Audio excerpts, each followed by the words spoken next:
Helen Mirren has been quite a fixture in film, television, and on the stage for over 4 decades now. The legendary actress began her career playing Cleopatra on the British stage. What came after was a long and great list of films, from Age of Consent to The 100-Foot Journey, and so very many more, as you see here. She has received numerous awards, including an Oscar and a Tony last year for her work in the Broadway show The Audience. Mirren's newest role features her playing Death in the movie Collateral Beauty. Yes, Death.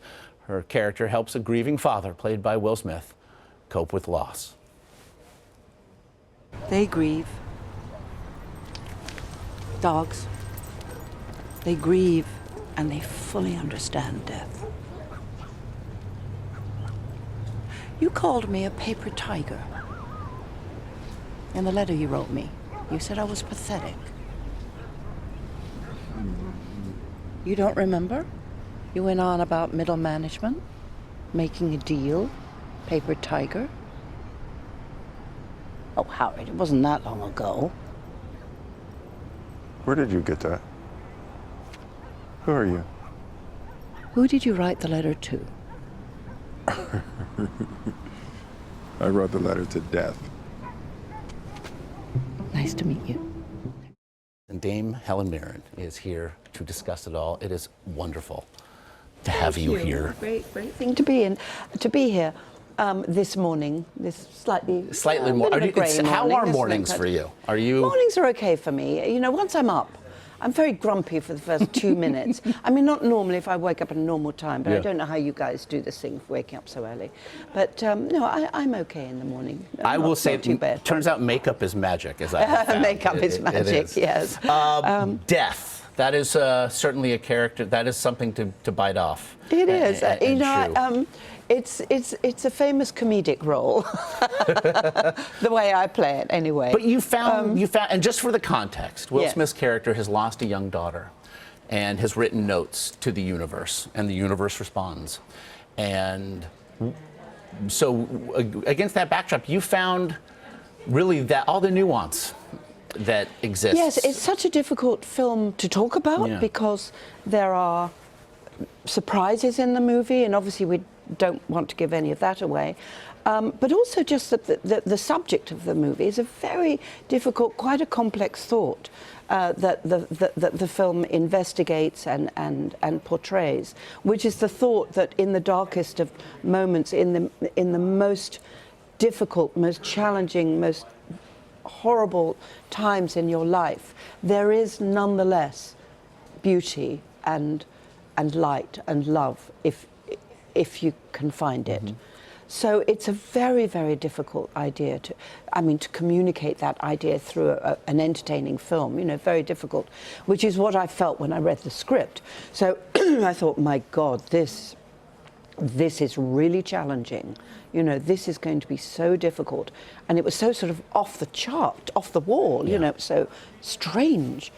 And I thought, this will either be a real disaster or it'll be kind of wonderful. And I opted for the kind of wonderful, optimistic idea. Having seen it, it's you arrived And I think there. David Frankel, you know, all of us together, and it was quite a challenge on a daily basis to calibrate scene by scene by scene, you know, how much comedy we can afford, how much, you know, how the relationships work out. So on a daily basis, working on the film, all of the actors, and that's where we were so lucky that we had experienced actors. Will Smith, Kate Winslet, Keira Knightley, Ed Norton. The list actually does The list is pretty extraordinary.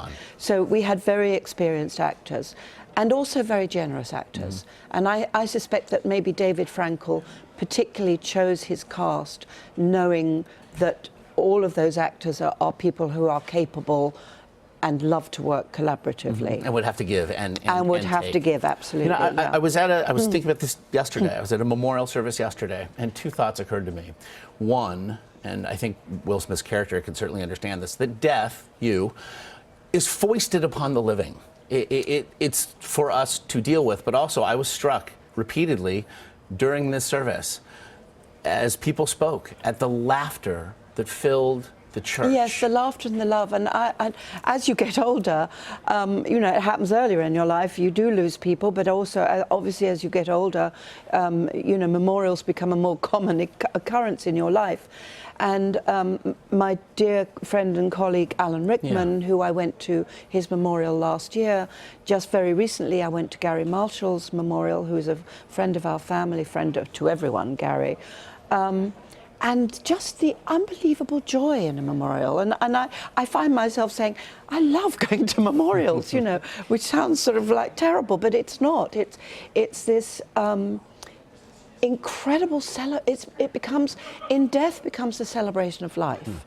A real, but in a much deeper way than, you know, just tootling down the road thinking, oh, what a lovely day it is. It's a much deeper sense of the celebration of life and also the how can I put it, the light that a person's life has left upon, you know, the history of the world, like a comet. And I feel like we're left to work out how to celebrate that.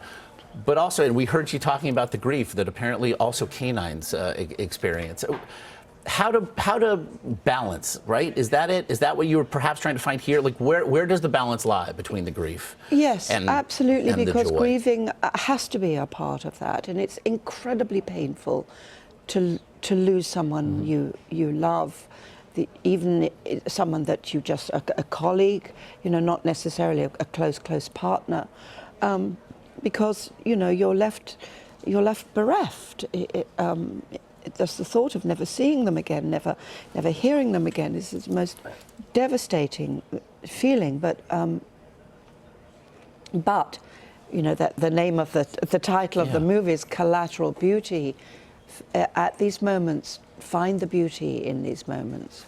In the best ways. In the best ways. You know, it's a very difficult thing because one is never underestimating or taking the pain away that absolutely exists. There's no question about that. The bar's been raised toward it has been compared, perhaps in the best ways as well, to It's a Wonderful Life.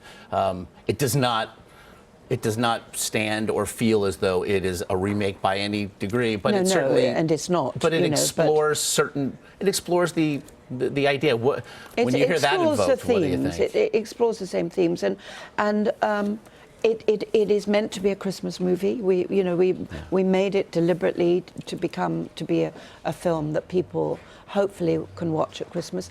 I think, you know, Christmas time, because it's so much in the West, so much a time for families to get together, it is very much the moment when you miss the people that you've lost.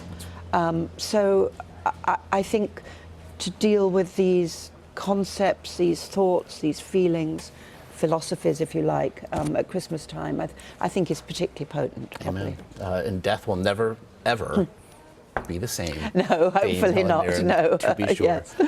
Very much appreciate it. Very much appreciate the time discussing a film that is wonderful and very surprising. And I hope I did okay, right?